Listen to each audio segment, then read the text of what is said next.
बिस्मिल्लाहिर्रहमानिर्रहीम। अस्सलाम वालेकुम। नई वीडियो के साथ हाज़िर हैं एम ए शहज़ाद ख़ान साहब एक दफ़ा फिर हमारे साथ हैं। एम ए शहज़ाद ख़ान साहब, आपने पेशन गोई की थी कि फ़वाद चौधरी साहब जो हैं वो रिहा हो जाएंगे, और फ़वाद चौधरी साहब रिहा हो गए हैं। अब ज़रा उनकी मुस्तकबिल की सियासत के हवाले से बताइए कि क्या खामोशी इख्तियार करेंगे, मुतहरिक रहेंगे, और पाकिस्तान तहरीक इंसाफ में आगे उनकी क्या स्पेस जो है वो बनती हुई आपको नज़र आ रही है? देखें, फवाद चौधरी के हवाले से मैंने कहा था कि 2 से पहले तक वो आ जाएंगे, और वो यकम को आ गए। वो पेशन गोई पूरी हुई।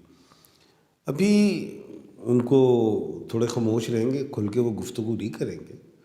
और दूसरा मैं ये कहूँगा कि अभी और गिरफ़्तारियाँ मुमकिन हैं, और उनको मेरी तरफ से यही है कि सितारों में मैं देख के बता रहा हूँ, और नॉलेज ऑफ जफ़र के हवाले से भी, कि थोड़ा सा 5 तारीख से 15 तारीख तक अल्फाज का चुनाव बेहतर रखें। जी। खान साहब, अगले जो ख़ास तौर पे 7 से 10 दिन हैं, इसमें पाकिस्तान तहरीक इंसाफ के हवाले से क्या देख रहे हैं? क्या कहता है ज़ायचा, मुश्किलात पीटीआई की बढ़ेंगी? मैंने कहा अल्फाज का चुनाव बेहतर रखें, तो उसके बाद फिर ये मजबूत है। जी। क्योंकि ये एक जंग है पीडीएम की और पीटीआई की। कभी पीडीएम हैवी होती है, कभी पीटीआई हैवी होती है, और ये दोनों लड़ रहे हैं। और लड़ाई का अंजाम मुझे पता है क्या है। वो वही बात होगी, लड़ते लड़ते होगी गुम, एक की चोंच एक की दुम। तो मैं नहीं समझता कि चोंच भी उड़ जाए तो दुम भी उड़ जाए। अगर ये उड़ गई तो फिर मार्शला ही आ जाएगी, तो मार्शला मैं अभी देख नहीं रहा। तो बाकी महंगाई के हवाले से जो बात है, जितनी तेज़ी से महंगाई बढ़ रही है, मैंने पेशन गोई की थी कि महंगाई बहुत ज़्यादा अरूज पे जाएगी, 3 4 5 महीने बढ़ेगी, और बढ़ी और बढ़ेगी। अब मैं तो ये सोच रहा हूँ कि जो जंग इन दोनों में जारी है, पीडीएम में और इमरान खान में, ये तो लड़ रहे होंगे। ऐसा टाइम ना आ जाए कि शहबाज शरीफ महंगाई को देख के ही हुकूमत ना ख़त्म कर दें, कह देंगे जी ठीक है इलेक्शन कर लेते। जी। खान साहब, ये आपने बड़ी बात की है। क्या वाकई ऐसा मुमकिन है कि शहबाज शरीफ साहब जो हैं वो खुद ही मतलब भाग जाएं महंगाई को देख के? मैंने गेंद घुमा के फेंक दी है 20% वाली। बाकी अगर हम चले जाएं इलेक्शन कमीशन के हवाले से, इलेक्शन कमीशन ने लेटर्स लिखे गवर्नर्स को, और वो डेट नहीं दे रहे थे। मैंने पेशन गोई की थी कि जी पीटीआई जो है वो जाएगी आला अदलिया में। अब आला अदलिया में तो वो आ गई। अब आला अदलिया क्या कहती है कि इलेक्शन की डेट अनाउंस कर देगी। आला अदलिया डायरेक्शन देगी, गवर्नर्स को कहेगी बताएं बस डेट कौन सी दे रहे हैं, वो वजाहत पेश करेंगे। वो वजाहत अगर आला अदलिया को समझ आ गई ठीक है, लेकिन मैं फिर एक बात कर रहा हूँ कि मई टू मार्च टू मई, यानी कि मैम, इसमें सुबह इलेक्शन होंगे। और जी बात कीजिए। चलें, चौधरी परवेज़ लाई साहब के घर पे भी रेड हुआ है, उनके हवाले से भी ज़रा बताएं कि उनका क्या मुस्तकबिल देख रहे हैं सियासी? कार्रवाइयाँ भी बढ़ेंगी? क्या वो खड़े रहेंगे, मुतहरिक रहेंगे, या चुप हो जाएंगे? मैंने पेशन गोई की थी कि चौधरी शुजात हुसैन साहब के होते हुए तो काफ लीग में ये सदर नहीं बन सकते परवेज़ इलाही साहब। और मुझे परवेज़ इलाही कमज़ोर नज़र आ रहे हैं जब तक चौधरी शुजात हुसैन साहब अल्लाह पाक उनको ज़िंदगी दे। वैसे ही हुआ कि काफ लीग में से परवेज़ इलाही साहब ख़त्म हो गए। अब क्या परवेज़ इलाही साहब पीटीआई के साथ शेक हैंड रखेंगे कि नहीं? जैसे ही वो काफ से भी फारिग हुए तो साथ ही उन पे क्या कहते हैं, पुलिस ने छापे मारे उनको गिरफ्तार करने के लिए। तो अब क्या परवेज़ इलाही इतने अपने हौसले में हैं कि वो काफ में ज्वाइन रखें या पीटीआई के साथ शेक हैंड रखें? क्योंकि पीटीआई के साथ शेक हैंड रखने में तो अब मुश्किलात का सामना है। लेकिन मैं ये समझता हूँ कि काफ लीग के जो परवेज़ इलाही साहब हैं वो पीटीआई के साथ ही शेक हैंड रखेंगे। वो मुँह सिलाई की सियासत को ख़त्म नहीं करेंगे, क्योंकि एक बाप ही चाहता है कि मेरा बेटा मुझसे आगे निकले, तो सियासत ख़त्म हो जाएगी मुँह सिलाई की। इसलिए पीटीआई में ही उनका अब शेक हैंड रहेगा। जी बिल्कुल खान साहब, मोनस लाई साहब फ़िलहाल तो देखें पाकिस्तान तहरीक इंसाफ के साथ खड़े हैं। चलिए हम पीडीएम की तरफ आते हैं। पीडीएम जो है वो जब इमरान खान साहब वज़ीर आज़म थे तो पीडीएम के ऊपर बड़े मुश्किल वक्त देखे उन्होंने।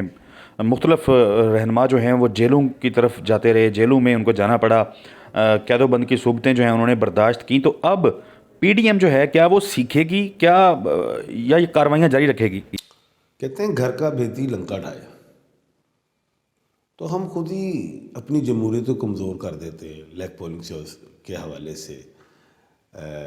کبھی اگر میں جیت جاؤں تو میرے جو اوپوننٹس ہیں, لیگ پولرز ہیں, وہ ہماری ٹانگیں کھینچتے ہیں, ہمارے کام جو اچھے ہو رہے تو اس کو برا کہتے ہیں. تو ہم نے اپنے ملک کو خود تباہ کیا ہے, اور پھر جب ہم بہت زیادہ تباہ کر لیتے ہیں تو پھر ماشاء اللہ آ جاتی ہیں. تو کہنے کا مطلب یہ ہے کہ ابھی جو موجودہ صورتحال ہے, عمران خان صاحب کے آنے کے بعد ہمارے ملک کی جمہوریت مضبوط ہوگی. آپ دیکھ لیجئے گا, جب سے قیام پاکستان سے لے کے اب تک کبھی ہمارا وزیر اعظم نے مدت پوری نہیں کی, لیکن یہ میں کہہ دوں کہ خان کے آنے کے بعد مشرق کا سورج طلوع ہوگا. جی خان صاحب, مریم نواز صاحبہ جو ہیں وہ وطن واپس پہنچ چکی ہیں, ظاہر ہے انہوں نے کنونشن شروع کر دیے ہیں. کیا نون لیگ جو ہے وہ اس میں بھی گروپنگ ہے, اس کا ذائچہ کیسے دیکھتے ہیں؟ نون لیگ جو ہے, لوگ کہہ رہے ہیں کہ جی نواز شریف صاحب آئیں گے پاکستان. میں نے یہ کہا تھا کہ مریم نواز صاحبہ جو ہیں وہ جائیں گی ہیپی نیو ایئر منانے اپنے والد صاحب کے ساتھ, پھر وہ آئیں گی. اب نواز شریف صاحب ابھی تو نہیں آتے. دیکھو ابھی تو ان کے کچھ لوگوں کو چھوڑا جائے گا, جیسے بھی حنیف عباسی صاحب ہیں, ان کو بھی چھوڑا جا سکتا ہے. لیکن گروپنگ بڑھتی جا رہی ہے اسی بنیاد پہ.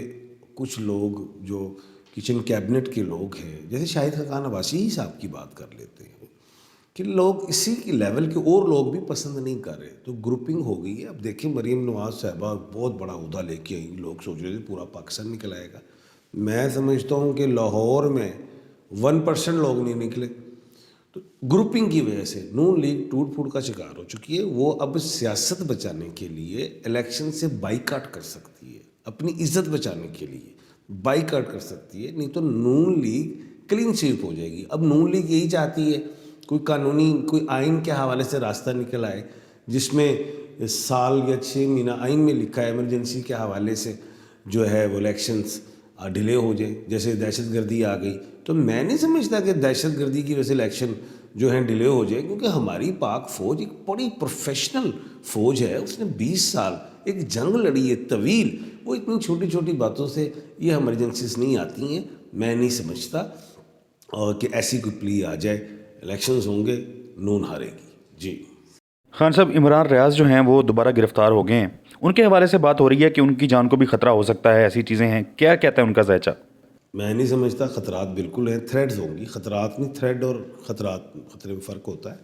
میں یہ سمجھتا ہوں کہ وہ سیف ہیں, کوئی ایسی بات نہیں. عمران خان صاحب پہ بہت سارے کیسز ہیں, ان کی مشکلات کتنی بڑھنے جا رہی ہیں اگلے دنوں میں؟ 10 دن اہم ہیں, 10 سے 15 تک اہم ہیں. خان جو ہے ان کے اوپر مقدمات کے بادل ہیں, مقدمات کے, گرفتاری کے بادل نہیں ہیں. تو مقدمات تو وہ وہ جھیل ہی رہے اور نکل جاتے ہیں. ایسی کوئی نیگیٹو بات میں نہیں دیکھتا. جی خان صاحب سڑکوں پہ اگلے دنوں میں نظر آ رہے ہیں؟ دیکھیں, اب یہ مریم نواز نے کمپین سٹارٹ کی ہے اور وہ سوچ رہی ہیں کہ میں اکیلی کر لوں, تو ان کے ساتھ ہیں کتنے. وہ چاہے پورے پاکستان کا دورہ کر لے, 20 گاڑیوں میں کر لے. تو جب نون لیگ ایکٹیو نظر آئے گی تو خان سڑکوں پہ بھی نظر آ جائے گا. ابھی نون لیگ ایکٹیو نہیں ہے, کیونکہ وہ اپنے بندوں کو بنواتے رہیں گے. جی آپ مان جائے, ایک ادھر بیٹھ جائے گا, ایک ادھر بیٹھ جائے گا, اس کو بنایا تو اس کو بٹھا دیا, تو اس میں ٹائم ہی نکل جائے گا. جی